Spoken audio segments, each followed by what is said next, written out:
Good morning, YouTube. How are you doing today? My name is Ezekiel. You can call me Easy.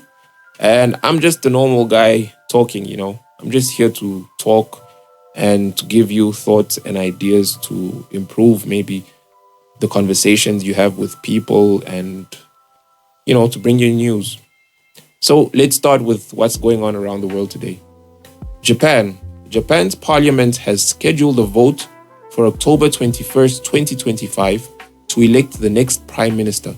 The ruling Liberal Democratic Party, LDP, now led by Sanai Takaichi, is negotiating with the Japan Innovation Party to secure a majority. Nice. Good luck, guys. India is forcing drug manufacturers to upgrade their plants to WHO standards after a lethal cough syrup incident in which at least 24 children died. The government rejected requests to extend the upgrade deadline. That's kind of sad. All right, but it's good. They need to improve those plants. In Brazil, the Brazilian government is offering financial guarantees and tax breaks to mining projects in its push to develop its strategic mineral sector. The goal is to increase domestic processing and boost Brazil's role in the global energy transition. All right, in South Africa, the US has provided $115 million bridging plan to sustain HIV treatment and prevention programs in South Africa through March 2026, following disruptions caused by earlier US foreign aid suspensions. And finally, in Canada, China's Foreign Minister Wang Yi said China is willing to restart dialogue with Canada at all levels, aiming to rebuild trust, reduce interference, and restore full communication. I didn't even know those two weren't speaking. All right, but yeah, that's what's happening in the world. All right, so let's dive right into the essence of the talk of the day. So today I want to bring you a topic just for you to think about and to think with me. And you can share with me whatever you think or your thoughts in the comments to the video below. So here's the topic I have for us today. Regarding food production and food security. So the way we produce food, the way we distribute food, and the way we allow people to have access to food. Do we really think we're on the right path? And if we're not on the right path, what can be done? And guys, I'm just a normal guy thinking, okay, I'm not an expert in food. I'm not an expert in food production or in food security, like how I just said it. But I just brought up that topic because it's something I've been thinking about a lot these days, and it came to my mind again this morning.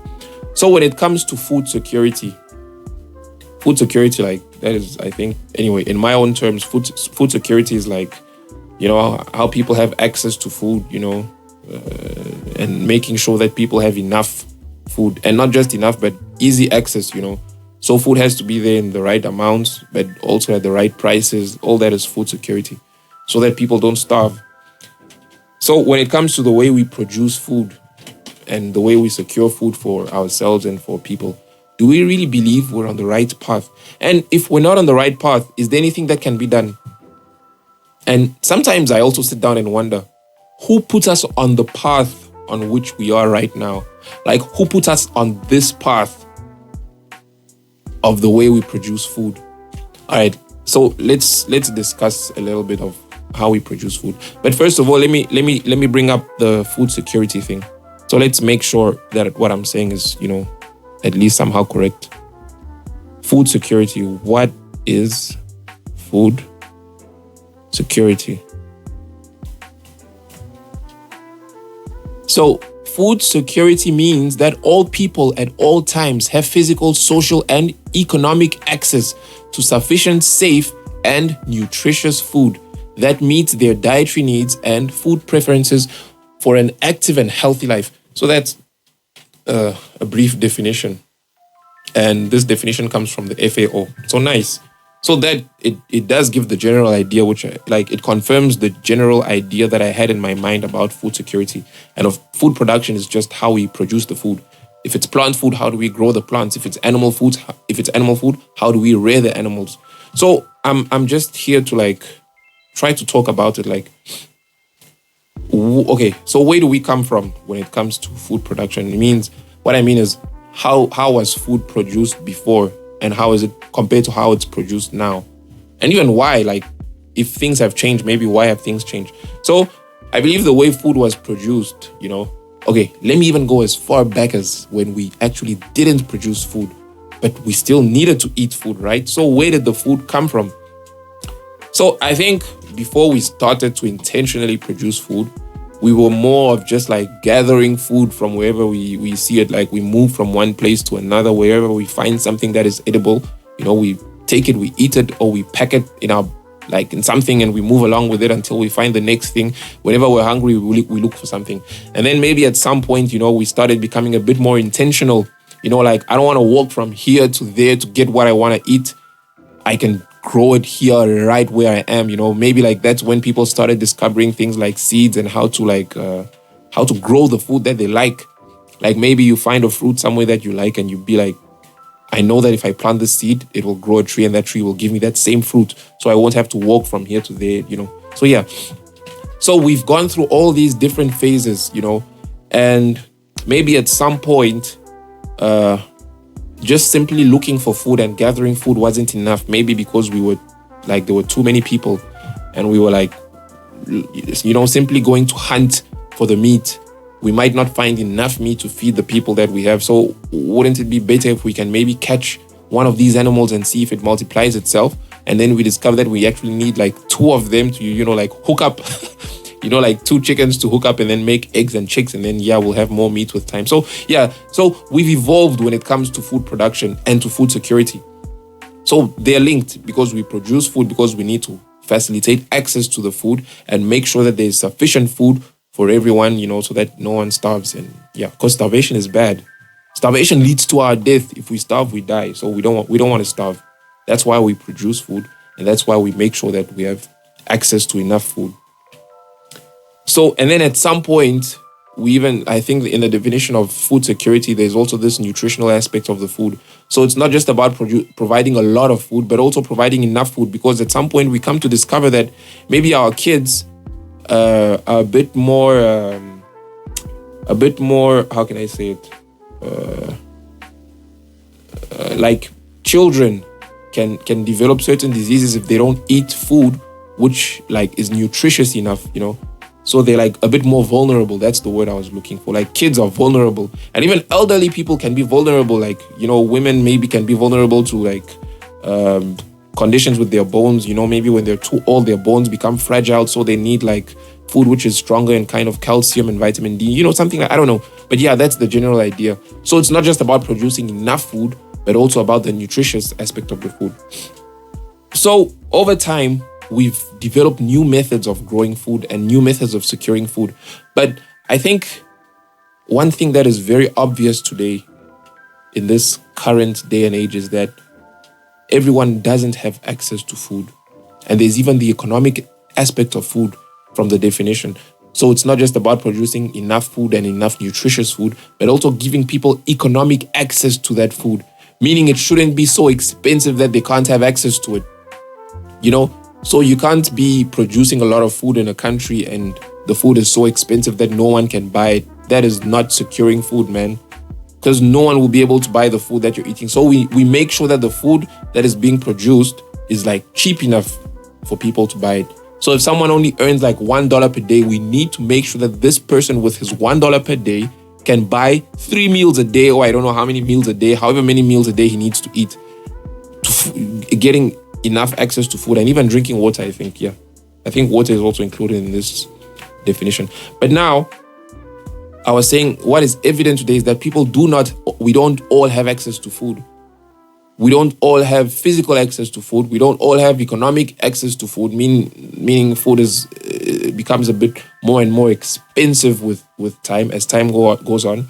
And then even the nutritious aspect of it, we don't all have access to nutritious food, There's some people who live their whole lives eating like just food which is full of carbs, starch, because they don't have access to protein, they don't have access to like vitamins, fruits, vegetables, minerals, things like that.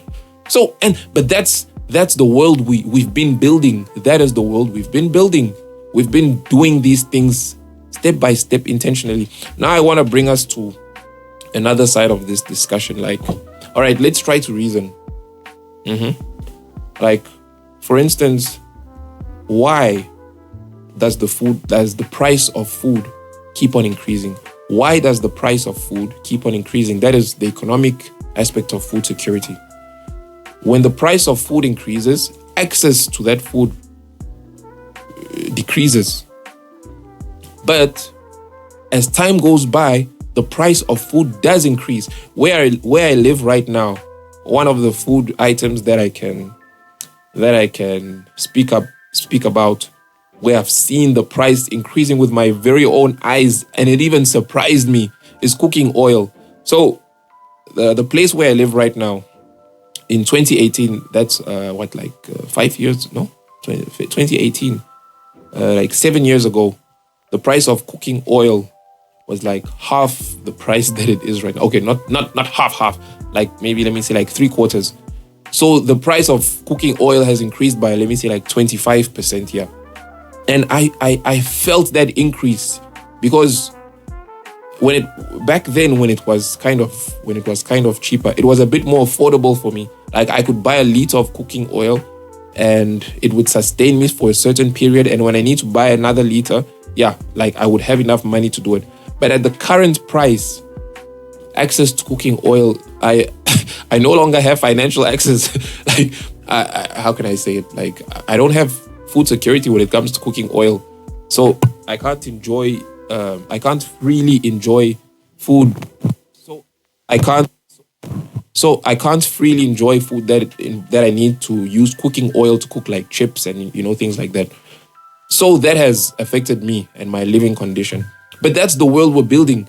We are building a world where the way in which we produce cooking oil makes the price of cooking oil to go up and up and up, to a point where like certain people might not be able to afford to buy as much cooking oil as they used to afford. And I'm sure there are certain people who depended on cooking oil for business, and they used to be able to buy a few liters too back in the days. But when the price of cooking oil went up, their business took a hit because they couldn't afford to buy cooking oil the same way as they could. And maybe they also had to increase the price of the food that they're selling. So even the consumers of their food, and that's how it keeps going up. So my question is, okay, let's come back and also look at how we produce food and how the way we produce food affects the price of the food, and the access people have to that food. So let me say cooking oil, for instance. Let me say cooking oil from, groundnuts, groundnuts, peanuts, G-nuts. So peanuts can be used to produce cooking oil. So in order to do this, I think you have to first grow the peanuts. Then after growing them, they are harvested. Then there's a transformation process involved. Sometimes it's manual. Sometimes the groundnuts are manually dried and then manually crushed and manually transformed, into cooking oil and then bottled up. I still see people doing that. That's like an artisanal way of producing like cooking oil using groundnuts. And I think when people use those kind of artisanal